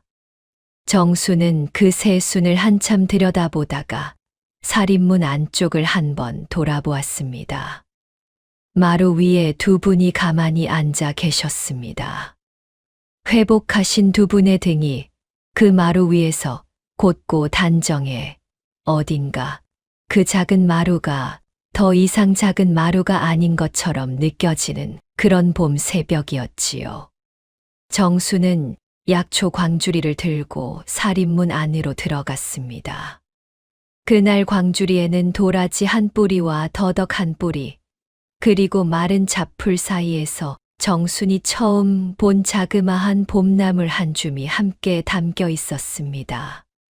봄나물 한 줌을 가지런히 광주리에 올린 그 광주리가 정순의 100일째 새벽 광주리가 되었지요. 두 분 봄나물 한 줌이 산에서 함께 따라왔습니다. 오늘은 저도 한술 함께 들겠습니다. 자네가 함께 든다고.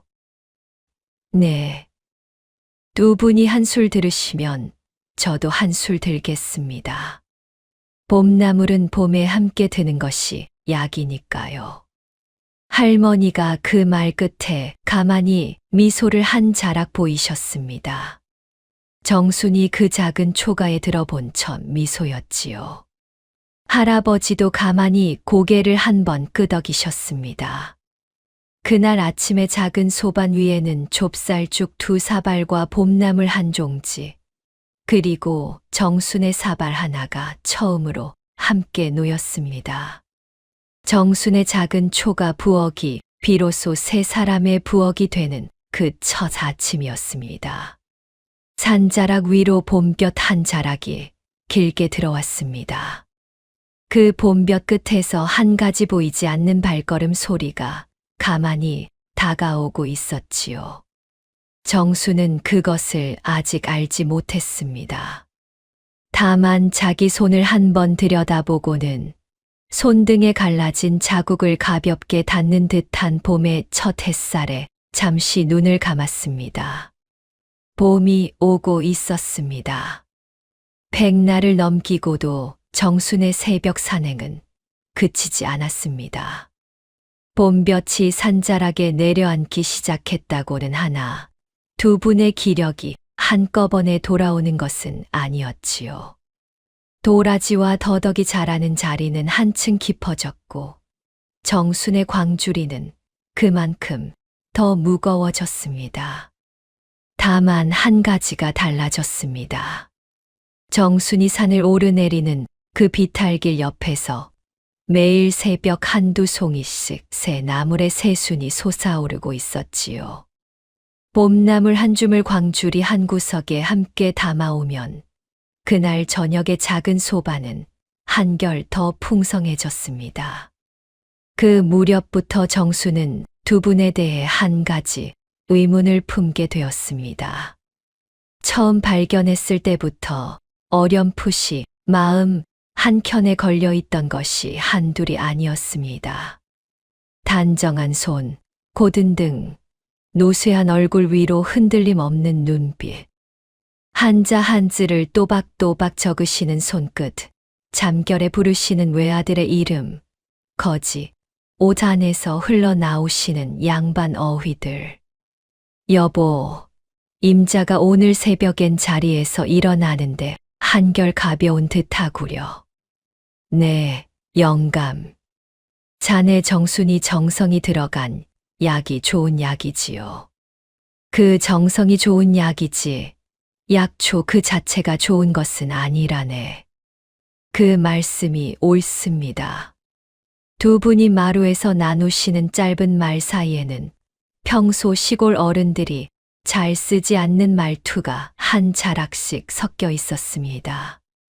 임자와 자네와 영감 사이의 호칭의 결, 한마디를 마치고 다음 한마디를 시작하시기 전 잠시 호흡을 멎으시는 모양, 그리고 가끔 한자 그대로 한 단어를 입에 올리시는 그 자연스러움.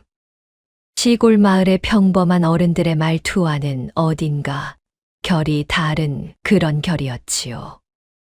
또 한 가지가 있었습니다. 80날 즈음의 어느 저녁이었습니다. 마을 어귀에서 어린아이 한 명이 살인문 밖에서 정순을 향해 뜻 모를 욕설을 퍼붓고 도망간 일이 있었습니다. 그 아이의 욕설이 작은 마당까지 날아들어왔지요. 정순은 그저 마당에 마른 짚을 한 다발 추려 한쪽으로 옮기고 있었는데 마루에 앉아 계시던 할아버지의 미간이 그 순간 짧게 한 번 모이셨습니다. 그러시고는 짧은 한마디가 그분의 입에서 흘러나왔지요. 고얀 자식이로구나. 정수는 그 한마디에 잠시 일손을 멈췄습니다. 거짓 차림의 어른이 입에 올리실 만한 말투가 아니었습니다. 고얀 자식이라는 말은 어른들 가운데서도 어떤 자리에 계시던 분이 아랫사람을 가벼이 꾸짖으실 때 입에 올리시는 말이었지요. 정수는 집 한 다발을 마저 옮기고는 그 한마디는 못 들은 청 마당을 빠져나갔습니다. 묻지 않았습니다. 마음에 한 자락 의문이 솟을 때마다 정수는 그 의문을 마음 안쪽으로 더 깊이 가라앉혔습니다. 두 분이 무엇을 숨기고 계신지 정순도 어렴풋이 짐작은 하셨겠지요. 그러나 그 짐작을 입에 올리는 일은 두 분께 결례라고 정수는 마음 깊이 정해 두었습니다. 두 분이 한 모금 더 약을 드시고 한 자국 더 마당을 걸으시는 일이 정순에게는 더 큰 일이었지. 두 분이 누구셨던 분이신가는 정순에게 그리 큰 일이 아니었지요. 그러던 어느 봄 새벽 할아버지가 정순을 배틀 앞으로 가만히 부르셨습니다. 자네, 네, 어르신. 자네, 우리가 이제 떠나야 할 때가 가깝구나. 배틀 바디를 잡은 정순의 손이 잠시 멈췄습니다. 어르신, 우리가 자네 살인문에 신세를 진 지가 100이 가까운 날이지. 자네의 되박 한 줌까지 우리가 다 헐었구나. 어르신, 되박은 되박이지요. 되박 한 줌이 됐다고 해서 사람이 사람을 떠밀어 보내는 일은 없습니다. 자네 살인문 안에 자네의 마음은 우리도 안다. 그러나 우리가 자네 살인문 안에 더 머무르면 자네의 살인문이 더 시끄러워지는구나. 마을의 입이 자네에게 너무 무거워지고 있다. 정수는 배틀 바디를 가만히 어루만지며 한참을 잠자코 있었습니다. 마을의 입은 본래 가볍습니다, 어르신.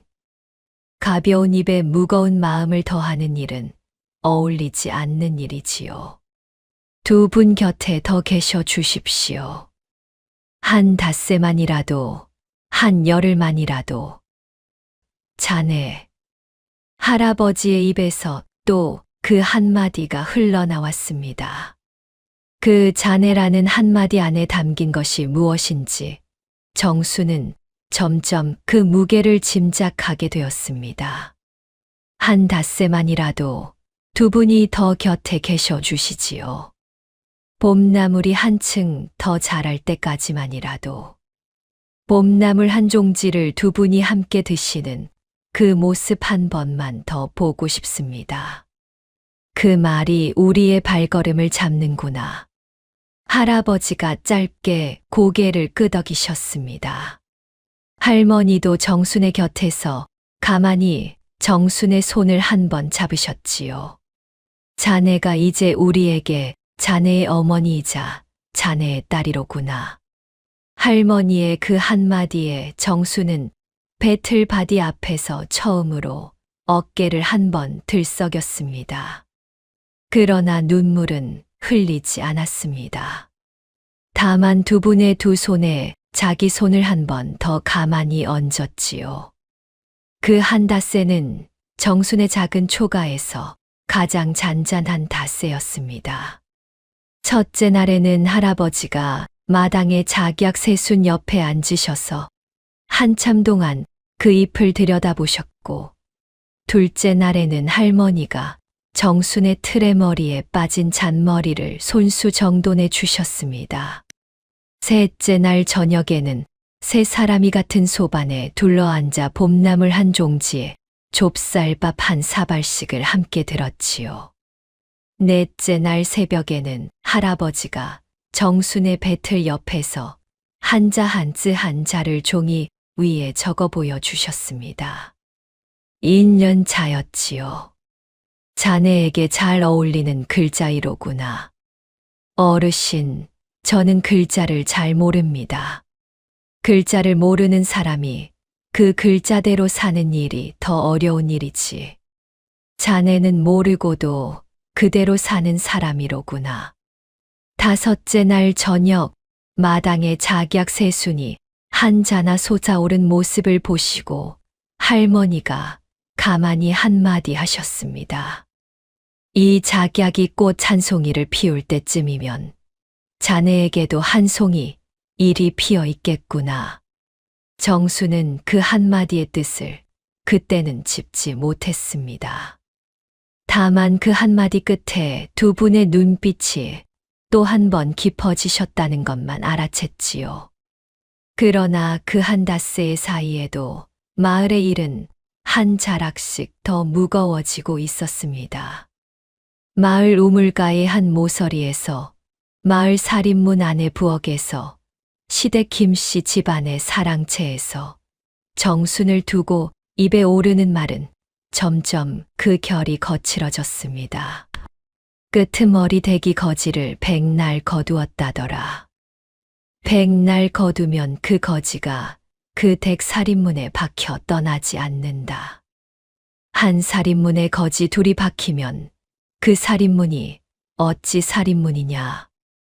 거지 살인문이지. 운이 옮은 살인문은 마을 살인문에서 떼어내야 하는 것이다. 마을 일을 누가 한 번 짚어봐야 할 일이로구나. 마을 어른 두엇이 마을 어귀에서 모여 집세기를 끌고 다니며 그런 말을 입에 올리고 있다는 소문이 정순의 귀에까지 들어왔습니다. 정순은 그 소문 앞에서 입을 열지 않았습니다. 다만 배틀 앞에 한 시각 더 오래 앉았고 살인문 안쪽으로 한 걸음 더 깊이 들어앉았습니다.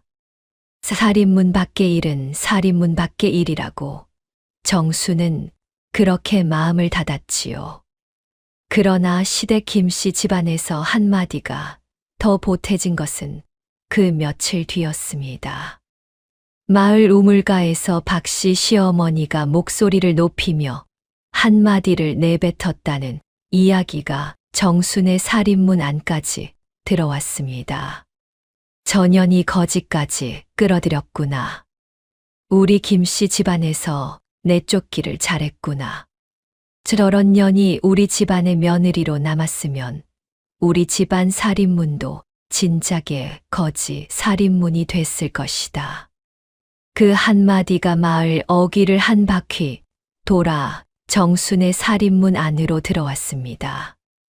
정순은 그 한마디를 들으면서도 배틀 바디를 한 번 쥐고 한 번 놓을 뿐 별다른 표정을 짓지 않았지요. 다만 마루에 앉아 계시던 할아버지의 미간이 짧게 한 번 모이셨다가 풀리셨습니다. 자네, 네, 어르신. 자네 시어머니의 그 한마디는 마을 우물가에 떠있는 한마디인가?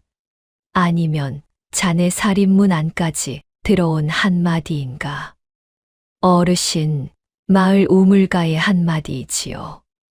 살인문 안의 한마디는 아닙니다. 우리가 떠나는 날, 자네 시댁 살인문 앞을 한번 지날 일이 있을지도 모르겠구나. 정수는 그 한마디의 뜻을 자세히 짚지 못했습니다. 다만 그 한마디 끝에 할아버지의 눈빛이 잠시 깊어지셨다는 것만 보았지요. 정수는 배틀 바디를 한 번 다시 쥐고 그 한마디를 마음 한켠에 가만히 묻어두었습니다. 묻어둔 그 자리는 봄볕이 한 자락씩 깊이 들어오는 자리, 마음 안쪽 가장 따뜻한 자리였습니다.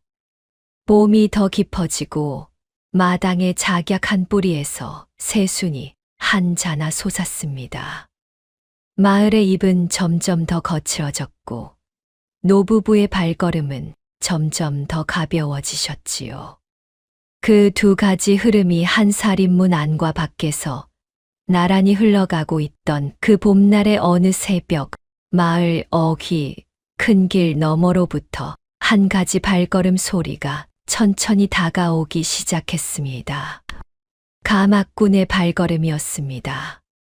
비단 휘장을 두른 가마 한 채, 그 가마를 맨 가마꾼 네, 가마 옆에 따르는 시종 6, 그 뒤를 따르는 말 2필. 그 한 무리의 발걸음 소리가 마을 어귀의 큰 길 너머에서 천천히 한 자국 한 자국 마을을 향해 다가오고 있었지요. 마을 사람들 누구도 그 소리를 아직 듣지 못했습니다. 다만 마루에 앉아 계시던 할아버지의 눈빛이 정순이 보지 못한 사이 잠시 마을 어귀 쪽을 한번 깊이 향하셨다가 거두어졌습니다. 그분의 입가에 오랜만에 한 자락 잔잔한 미소가 비쳤지요. 옆에 앉아 계시던 할머니도 그 미소를 가만히 받아 한 자락 미소를 머금으셨습니다. 여보, 오는 모양이요. 네, 영감. 오는 모양이지요. 두 분의 짧은 한마디가 마루 위로 가만히 흘러나왔습니다. 탈인문 너머에서 정수는 배틀바디를 한 번 쳤지요. 탁 하는 그 소리가 그날 새벽 정순의 작은 초가의 마지막 배 짜는 소리가 될 줄은 정순 자신도 그때는 미처 알지 못했습니다. 그날 새벽 정순은 평소보다 한 식경 일찍 자리에서 일어났습니다. 방 안 아랫목에는 두 분이 가만히 누워 계셨고 마루 한쪽에는 정순이 어제 광주리에 담아둔 봄나물 한 다발이 그대로 놓여 있었습니다. 정순은 부엌으로 나가 평소보다 좁쌀을 한 줌 더 떠서 가마솥에 앉혔습니다.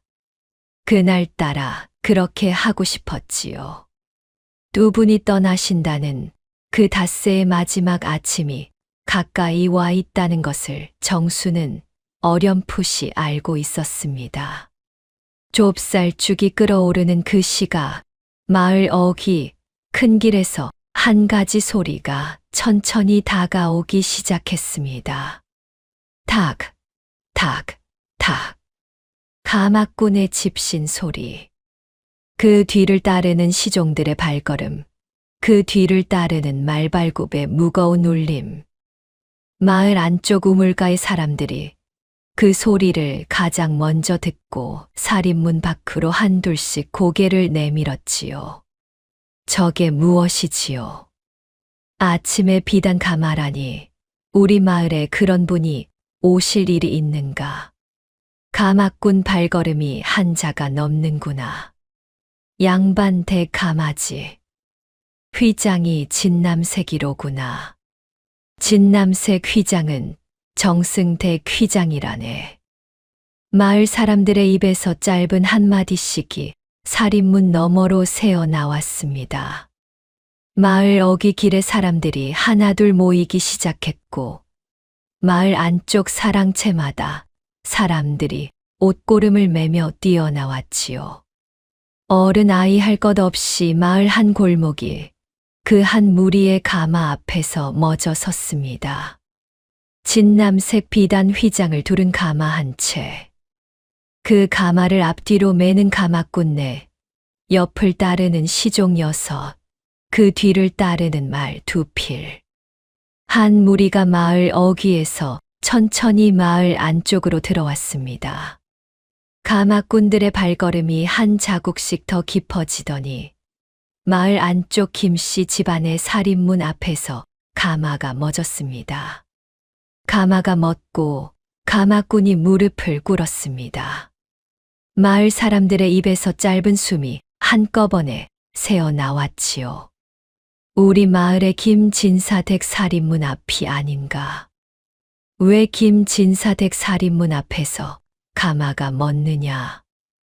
무엇가 잘못된 일이 아닌가. 살인문 안쪽에서는 김진사가 옷고름을 매며 뛰어나왔고 그 뒤를 따라 시어머니 박 씨가 머리를 매만지며 따라 나왔습니다. 두 분 다 살인문 안쪽 마루 위에서 비단 가마를 보자 잠시 자리에 굳으셨지요. 저 가마는 어디서 온 가마이옵니까? 김진사의 입에서 떨리는 한마디가 새어 나왔습니다. 가마꾼 가운데 가장 앞에 무릎을 꿇은 한 사람이 천천히 고개를 들었습니다. 푸른 비단 두루마기에 검은 갓을 쓴 시종이었지요. 그 시종이 김진사를 향해 정중히 두 손을 가지런히 모으고 짧게 한마디 하였습니다. 한양윤 대감댁의 가마이옵니다. 한양윤 대감댁. 옛 영의정을 지내시고 낙향하셔 계신 윤재경 대감의 가마이옵니다. 마루 위 박 씨의 얼굴이 그 한마디에 잠시 핏기를 잃었습니다. 김진사의 손이 옷고름을 잡은 채로 부르르 떨렸지요. 옛 영의정 윤재경이라는 그 한마디는 청풍골 같은 작은 마을에서도 한때는 사람들의 입에 자주 오르내리던 그 이름이었습니다. 그분이 어찌하여 우리 살인문 앞에. 박 씨의 입에서 더듬더듬 한마디가 흘러나왔습니다. 대감 마님께서 직접 살인문을 들어주실 것이옵니다. 잠시 기다리시지요. 시종이 그 한마디 끝에 가마의 진남색 휘장 안쪽을 향해 두 손을 가지런히 모으고 고개를 숙였습니다. 그러자 가마의 휘장이 안쪽에서 천천히 한 자락 들리고 가마 안에서 한 사람의 손이 먼저 나왔습니다. 늙으신 손이었지요. 손가락에 마디가 굵었으나 손등에 살갗은 정갈한 그 손이었습니다. 마을 사람들의 입에서 또 한 번 짧은 숨이 새어 나왔습니다. 가마에서 내리시는 분의 모습이 휘장 너머로 비치자 마을 사람들 가운데 몇몇은 자기도 모르게 무릎을 꿇었지요. 진남색 비단 도포에 옥대유다를 두르신 어른. 머리에 사모 사마어를 쓰시고 검은 가죽신을 신으신 어른. 흰 머리 흰 수염 아래로 깊고 흔들림 없는 눈빛이 마을 한 골목을 가만히 가르고 지나갔습니다. 그 어른이 정승 차림의 윤재경, 옛 영의정이었습니다. 이어서 가마 안에서 또 한 분이 천천히 내리셨습니다. 미색 비단 저고리에 옥색 비단 치마, 머리에 은비녀를 꽂으신 한 분. 백발을 단정히 빗어 쪽진 모양 그대로 마른 손에 옥색 비단 손수건 한 장을 가지런히 쥐고 계셨지요. 송 부인이었습니다. 마을 어귀에 모여있던 사람들 가운데 몇몇이 그제야 두 분의 얼굴을 알아보았습니다. 아니 저 어른이 저 새벽에 우리 마을 어귀 고개턱에 쓰러져 계시던 그 거지 어른이 저 어른이 거지가 아니라 한양 옛 영의정이셨다는 말인가. 어찌 이런 일이. 마을 우물가의 박씨 늙은이가 그 자리에서 풀썩 무릎을 꿇었습니다. 며칠 전 정순의 살인문 앞에서 거지를 누가 거두냐고 비웃었던 한 어른이었지요. 그 옆에 한 어른도 그 옆에 또 한 어른도 한 사람씩 무릎을 꿇기 시작했습니다. 윤재경 대감이 마을 한 골목 한가운데서 천천히 살인문 안쪽 마루 위 박 씨와 김 진사를 향해 시선을 두셨습니다. 이 살인문이 김 진사 댁이옵니까? 박 씨의 입에서 떨리는 한마디가 흘러나왔습니다. 그러하옵니다. 대감마님. 이 댁 며느리 정순이가 한 해 반 만에 서방을 잃었다는 그 며느리이옵니까? 그러하옵니다. 이 댁이 그 며느리를 친정 보따리 한 짐 들려 살인문 밖으로 내쫓으신 그 댁이옵니까? 박 씨가 그 한마디에 무릎이 풀썩 꺾이셨습니다. 김 진사의 옷고름을 잡은 손도 풀려 회색 두루마기 자락이 마루 위에 그대로 흘러내렸지요. 대감마님, 그것은 어찌하여 그 며느리를 살인문 밖으로 내쫓으셨소이까? 그것은 그저 마을의 풍문이. 마을의 풍문이라. 윤재경 대감의 입가에 서늘한 한마디가 한 자락 떠올랐다가 가라앉았습니다. 우리가 그 마을의 풍문이라는 것이 사람의 살인문을 한번 어찌 흔드는지 보고자 한 해를 떠돌았소이다. 외아들이 정쟁에 휘말려 사약을 받고 간 뒤 우리가 한양의 살인문을 한 번 닫고 낙향하였소이다. 낙향한 뒤로는 사람의 마음을 한번 시험해 보고 싶었지요. 거지의 옷을 입고 6달을 떠돌며 마흔하고도 새 마을의 살인문을 두드렸소이다. 마을 한 골목이 침묵 속에 잠겼습니다. 마흔하고도 새 마을의 살인문 가운데 우리를 살인문 안에 들이신 분은 단 한 분이셨지요. 마을 끄트머리의 작은 초가, 살인문이 흙담에 겨우 걸려있는 그 작은 초가, 좁쌀 한 되박이 닷새의 양식인 그 살인문 안에서 우리는 백날을 머물렀소이다. 그 살인문의 주인이 김진사 댁의 옛 며느리 정순이라 하더이다. 마을 사람들의 무릎이 한 줄로 꺾였습니다. 박 씨가 마루 위에서 그대로 엎드리며 머리를 마룻바닥에 한 번 찌우셨지요. 대감마님, 죽을 죄를 지었사옵니다. 저희가 사람을 알아보지 못하였사옵니다. 저희가 그 며느리를 한 해 반의 서방을 잡아먹은 년이라 하셨소이까. 운이 옮을까봐 살인문을 닫으셨소이까. 죽을 죄를. 박 씨의 어깨가 떨리고 있었습니다. 김 진사도 마루 위에 그대로 엎드려 있었지요. 그 회색 두루마기 자락이 봄볕 아래 한참 떨렸습니다. 송부인이 그 살인문 안쪽을 가만히 들여다보시다가 윤재경 대감 곁에서 짧게 한마디를 보태셨습니다. 우리 며느리의 살인문도 두 분이 한 번 닫으신 것이지요. 네, 마님. 죽을 죄를 지었사옵니다.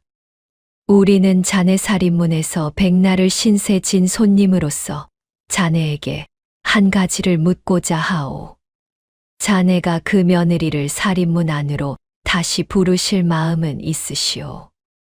박 씨의 입이 한 번 열렸다가 닫혔습니다. 김 진사도 잠시 말을 잇지 못하셨지요. 그러나 그 입에서 마침내 떨리는 한마디가 흘러나왔습니다.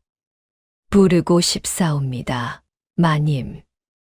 그러나 저희가 그 며느리를 부를 자격이 더 이상 없는 줄을 저희도 아옵니다. 옳은 말씀이시오. 송부인이 가만히 고개를 한 번 끄덕이셨습니다. 그때 마을 끄트머리 비탈길 너머에서 한 사람의 발걸음이 천천히 다가오고 있었습니다. 회색 무명 저고리, 색이 바랜 다홍 무명 치마, 단정히 빗어 올린 틀의 머리에 어머니가 남기신 무명끈 한 줄. 손에는 봄나물이 한 줌 담긴 작은 광주리 하나. 정순이었지요. 살인문 앞에서 들리던 가마의 발걸음 소리에 무슨 일인가 하여 광주리를 든 채로 마을 안쪽으로 내려온 것이었습니다. 마을 한 골목 한가운데 정승 차림의 두 분이 마을 사람들의 무릎 위에 서 계신 그 광경을 보고 정수는 그 자리에서 발걸음이 멎었습니다. 어르신, 어머니. 정순의 입에서 떨리는 두 마디가 새어 나왔습니다. 진남색 비단 도포의 어른과 미색 비단 저고리의 부인. 그 두 분이 정순의 백날 살인문 안에서 같은 좁쌀죽 한 사발을 나누어 드신 그 두 분인 것을 정순의 눈은 그제서야 한꺼번에 알아보았지요. 윤재경 대감이 정순을 향해 천천히 한 걸음 다가오셨습니다. 자네, 네, 어르신. 우리가 자네에게 한마디를 갚지 않으면 사람으로 한양을 다시 못 들어가게 되었구나. 정수는 광주리를 마룻바닥 위에 가만히 내려놓고 그 자리에 두 무릎을 꿇었습니다. 봄볕이 정순의 트레머리 위에 한 자락 길게 내려앉았지요. 어르신, 어머니 두 분이 살아 계셔서 지금 제 앞에 서 계시는 그 한 가지가 저에게는 모든 것이옵니다. 갚으실 일은 본래 없으셨습니다. 자네, 내감의 입에서 또 한 번 그 한마디가 흘러나왔습니다. 그러나 그 자네 한마디 안에는 백날 살인문 안에서의 그 모든 좁쌀죽과 모든 약초 한 뿌리, 모든 새벽 산행과 모든 배틀 바디 소리가 한꺼번에 담겨 있었습니다.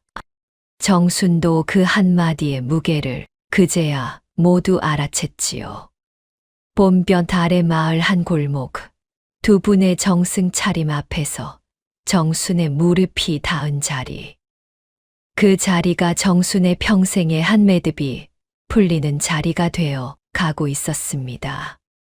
정순이 무릎을 꿇은 채로 한참을 마룻바닥 위에 고개를 숙이고 있는 사이 윤재경 대감은 천천히 정순 곁으로 다가오셔 정순의 한쪽 어깨에 손을 한 번 가만히 얹으셨습니다.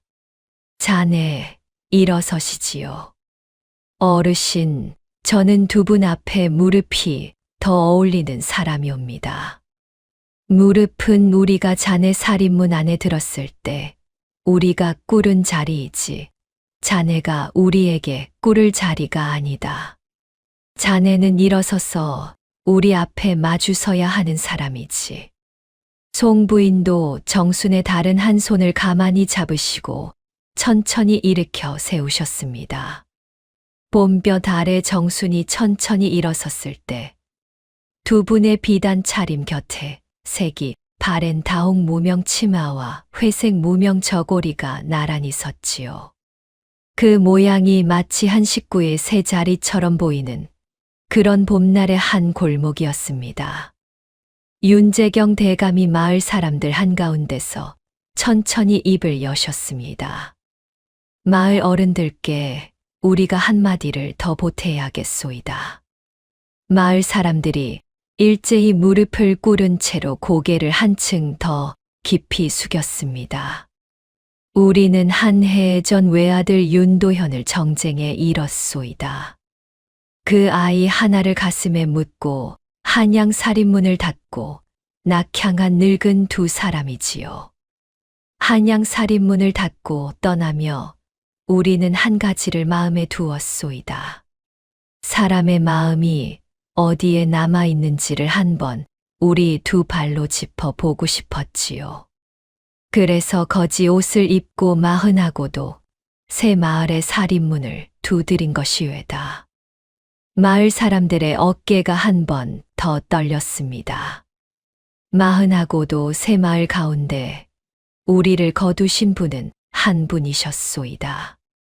그 한 분의 살인문이 가장 좁고 가장 가난한 살인문이셨지요. 좁쌀 한 되박이 닷새의 양식인 살인문이셨고 그 한 되박을 그대로 우리 두 사람의 한 사발에 부으신 살인문이셨소이다. 우리는 그 한 살인문을 위해 마흔하고도 두 살인문이 다친 일을 묻지 아니하오. 사람을 알아보는 살인문 한 자리만 있으면 사람이 사람으로 살 자리가 이 땅 위에 한 자리는 있는 것이지요. 마을 우물가의 한 어른이 그 한마디 끝에 마룻바닥에 머리를 한 번 더 찌우셨습니다. 우물가의 박씨 늙은이도 그 옆에 두어 어른도 한꺼번에 머리를 마룻바닥에 찌우며 죄를 빌었지요. 죽을 죄를 지었사옵니다. 대감마님. 마을의 입을 우리가 너무 가벼이 굴렸사옵니다. 이 사람을 우리가 알아보지 못한 죄, 그 죄가 무엇보다 큰 죄이옵니다. 윤재경 대감이 마을 사람들을 향해 가만히 한 번 고개를 끄덕이시고는 시선을 다시 김씨 집안의 살인문 안마루 위 박씨와 김진사를 향해 두셨습니다. 이 댁의 며느리 정순이가 한 해 반 만에 서방을 잃은 일은 그 며느리의 팔자가 사나운 일이 아니라 그 댁의 외아들이 일찍 자리에 누운 일이지요. 자리에 누운 일을 살인문 안의 며느리 손목에 그 죄를 묶어 마을 살인문 밖으로 내치신 일은 한 해 반의 며느리에게 평생의 한 자국을 그어 두신 일이외다. 죽을 죄를 지었사옵니다. 대감마님. 박 씨의 머리가 마룻바닥에 한 번 더 부딪혔습니다. 그러나 윤재경 대감은 박 씨를 향해 더 이상 한마디를 내리지 않으셨지요. 다만 김진사를 향해 한마디를 짧게 두셨습니다. 김진사. 네, 대감마님. 한 댁의 살인문은 그 댁의 가장자 장이 여시는 자리이지요. 한 며느리의 살인문이 그 댁에서 다쳤을 때 그 살인문의 빗장은 누구의 손이 잡고 있었소이까. 김진사가 마룻바닥에서 한참을 고개를 들지 못하셨습니다. 한참 만에 떨리는 한마디가 그 입에서 흘러나왔지요. 저의 손이 그 빗장을 잡고 있었사옵니다. 대감마님. 저의 침묵이 그 빗장보다 더 무거웠사옵니다. 그 한마디는 한 해 반의 며느리에게 가장 듣고 싶었던 한마디이실 것이요. 김진사가 그 한마디 끝에 마루 위에서 정순을 향해 천천히 고개를 들었습니다. 그분의 회색 수염이 봄볕 아래 잠시 떨렸지요. 정순은 그 시선을 가만히 받았습니다. 그러시고는 짧게 한마디 하셨습니다. 아버님. 정순아. 김진사의 입에서 며느리의 이름이 처음으로 흘러나왔습니다. 그동안 단 한 번도 그 입에서 들어본 적 없는 이름이었지요. 정수는 그 이름을 듣고 한 번 짧게 어깨를 들썩였으나 곧 다시 단정히 자세를 가다듬었습니다. 마음을 거두시지요, 아버님. 지나간 자리는 지나간 자리이옵니다. 송부인이 그 광경을 가만히 들여다보시다가 정순의 어깨에 한 번 더 손을 얹으시고 천천히 한마디 하셨습니다. 자네. 네, 어머니. 우리가 자네에게 한 가지를 청하고자 하오. 말씀하시지요. 우리에게 자네가 외동딸이 되어 주시겠소. 봄볕 아래 한 골목이 한 번 더 잠시 멎었습니다. 마을 사람들의 머리가 한층 더 깊이 숙여졌고 살인문 안쪽 마루 위의 박 씨와 김진사도 그 한마디에 잠시 숨을 멎으셨지요. 정수는 송부인의 그 한마디에 한참을 답하지 못했습니다. 우리에게 외아들이 한 사람 있었소이다. 그 아이가 정쟁에 가고 난 뒤로 한양 살인문 안에 사람의 자리 한 자리가 비어 있지요. 우리는 그 자리를 자네의 자리로 두고 싶구나. 자네가 우리 살인문 안에 들어와 우리 두 사람을 어머니, 아버지로 받으시겠는가? 정순의 눈에 처음으로 봄볕이 한 자락 어렸습니다. 어머니, 아버지. 정순의 입에서 두 마디가 가만히 흘러나왔습니다. 그러시고는 마루 한가운데서 두 분을 향해 다시 한 번 무릎을 꿇으시며 짧게 한마디 더 보태셨지요. 어머니, 아버지, 평생 곁에서 모시겠습니다. 송부인이 그 한마디 끝에 정순을 가만히 일으켜 안으셨습니다. 백날 살인문 안에서 한 번도 안아보지 못한 그 어깨를 봄볕 아래 한 골목 한가운데서 처음으로 안으셨지요. 윤재경 대감의 손도 정순의 어깨 위에 한 번 더 가만히 얹혔습니다. 봄볕이 세 사람의 어깨 위로 한 자락 길게 내려앉았습니다. 마을 사람들의 무릎이 한층 더 깊이 꺾였고 박 씨와 김진사도 마루 위에서 한참 머리를 들지 못하셨습니다. 그날 정오 무렵 정수는 마을 끄트머리 작은 초가로 한 번 마지막으로 발걸음을 옮겼습니다. 가져갈 짐이라야 별다른 것이 없었지요. 친정 어머니가 남긴 무명끈 한 줄, 작은 약 봉지 한 묶음, 그리고 한 식구가 함께 둘러앉은 마지막 봄나물 한 종지가 마음에 남는 짐의 전부였습니다. 배틀은 마루 위에 그대로 두었습니다. 배틀 곁에 호미 한 자루도 빈 광주리 하나도 그대로 두었지요. 그것들은 정순의 백날 새벽이 머문 자리, 그 자리는 그 자리에 그대로 두는 편이 옳았습니다. 정순이 살인문을 한 번 가만히 밀어 닫고 마당에 작약 한 뿌리를 잠시 내려다보았습니다. 새순 위로 작은 봉오리 한 점이 솟아오르고 있었지요. 그 봉오리는 며칠 안에 한 송이 꽃을 피울 모양이었습니다. 꽃이 피거든 봄볕 한 자락 받으시지요. 정수는 작약 새순 위에 가만히 한마디를 내려놓았습니다. 그러시고는 살인문을 등 뒤로 한 번 돌아보고 다시는 돌아보지 않으셨지요.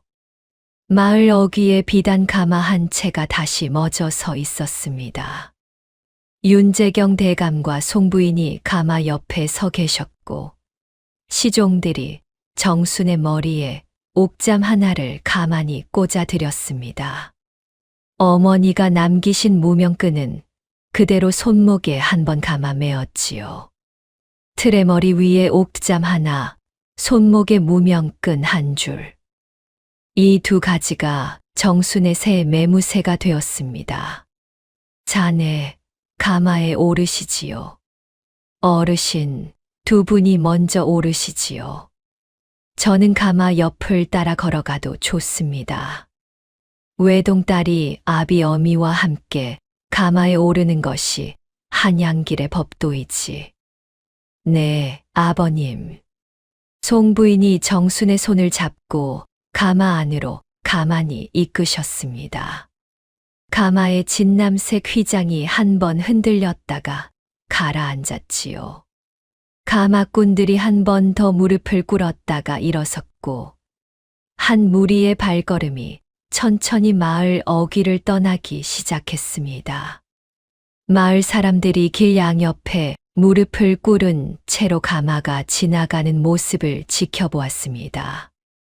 박 씨와 김진사도 살인문 앞에서 그 가마가 마을 어귀를 빠져나가실 때까지 머리를 들지 못하셨지요.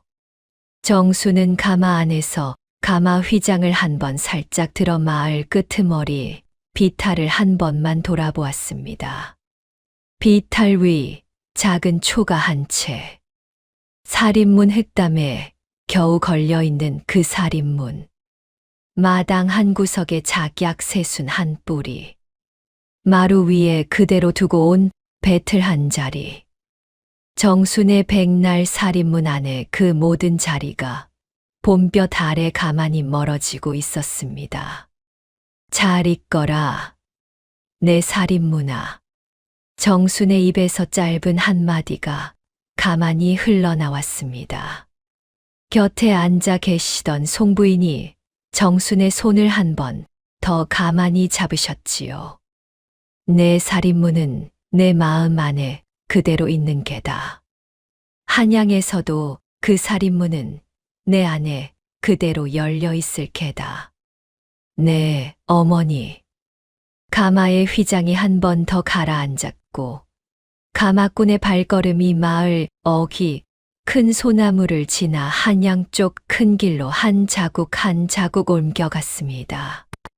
봄볕 아래 큰 길의 양옆에 새순이 한 자락씩 솟고 있었지요. 정수는 가마 안에서 두 분 사이에 가만히 앉아 자기 두 손을 한 번 가만히 들여다보았습니다. 손등에 갈라진 자국이 봄볕 아래 한 자락 옅어지고 있었습니다.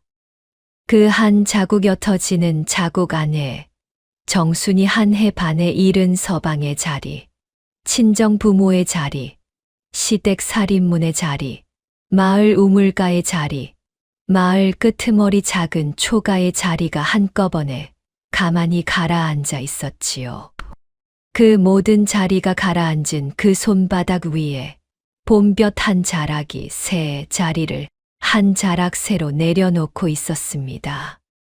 27 청상과부 정순이 한양길에서 그렇게 한 식구의 한 자리를 새로 받았습니다. 오늘 야담은 여기서 마치겠습니다. 끝까지 들어주셔서 고맙습니다.